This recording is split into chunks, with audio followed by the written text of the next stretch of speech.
પણ અંદર હોય, પથ્થરો પણ હોય, કોઈ જગ્યાએ વમળો હોય, એ વમળોમાં ફસાઈને જેમ એક લાકડું છૂટું પડી જાય, કોઈક વાર બે લાકડા છૂટા પડી જાય, એવી જ રીતે આ સંસારમાં આપણે બધા આવ્યા છે, આપણા કુટુંબ પરિવાર છે, મિત્ર મંડળ છે,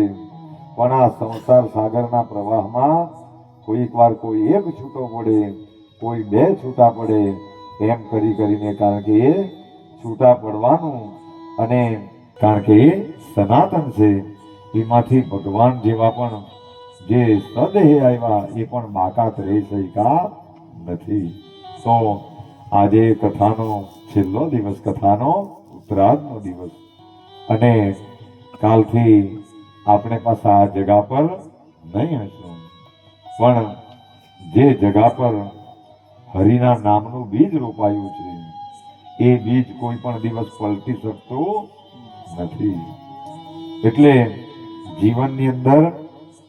માણસોએ આજે આપણે કથા સાંભળી 7-7 દિવસ, એ પ્રેમની કથા, સદગુરુએ એમના ચરિત્ર, એમના આચરણ દ્વારા, આખા ચરિત્રની અંદર એમના, એમ તો આપણને સમય જ નહીં મળી રહ્યો, કારણ કે કઈ કઈ કથાનું વર્ણન કરે, કયા કયા પ્રસંગોનું તે જીવવું જોઈએ, આ સંસારમાં કેવી રીતે રહેવું જોઈએ, અને આ જીવનનો ઉદ્દેશ્ય શું છે, એ બધી જ વાતો આપણે 6-6 દિવસ સુધી પૂરો થઈ જાય. અને વિશેષમાં કાલે આપણા પર સંતોની કૃપા થઈ કે સંતો સામે ચાલીને આપણને આશીર્વાદ આપી ગયા, તો એ સંતોના ચરણમાં પણ વંદન કરી લઈએ. આ કથા અને સંતો તો આશીર્વાદ આપી ગયા, પણ એમ તો રોજ ને રોજ જેમની કથા ચાલતી છે, એ શિરડીથી આજે પણ રોજ ને રોજ પ્રસાદ આવ્યા. જો કથાની સફળતા કહી કે પ્રભુના સા એટલે સાક્ષાત અને દ એટલે દર્શન. એટલે આજે બધા કથા વિરામ ની પામે ત્યાં સુધી આની એક કણ પણ બધા ખાઈને જ જજો. કામ,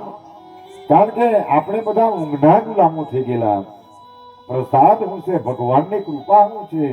એને પણ આપણે જાણવાના પ્રયાસ કરતા, અને વારંવાર ઉઠીને જાયા કરે, પરીક્ષા છોડીને જાયા કરે,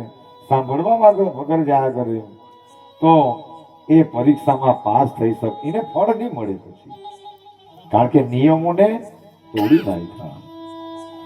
તેવી જ રીતે આ 7 દિવસની બધાની પરીક્ષા છે. હવે એમાં વારંવાર આ ઊંઘના ગુલામ થઈને ઉઠીને જાયા કરે, ખાલી ને ખાલી 1-3 કલાક પણ આપણે જો ભગવાનની કથામાં નહીં બેસી શકીએ, તો આપણું જીવન ધૂળધાણી છે. હું કામ, કારણ કે આપણે બધા ઊંઘના ગુલામ થઈ ગયેલા, અને જે હંમેશા સૂતા રહે એ હંમેશા ખોતા રહે, જે હંમેશા સૂતો રહે એનું ભાગ્ય પણ સૂતું રહે, અને જે જાગી જાય તે દિવસે બધાને બ્રહ્મ મુહૂર્તની વાતો કરેલી હતી કે આપણને મનુષ્ય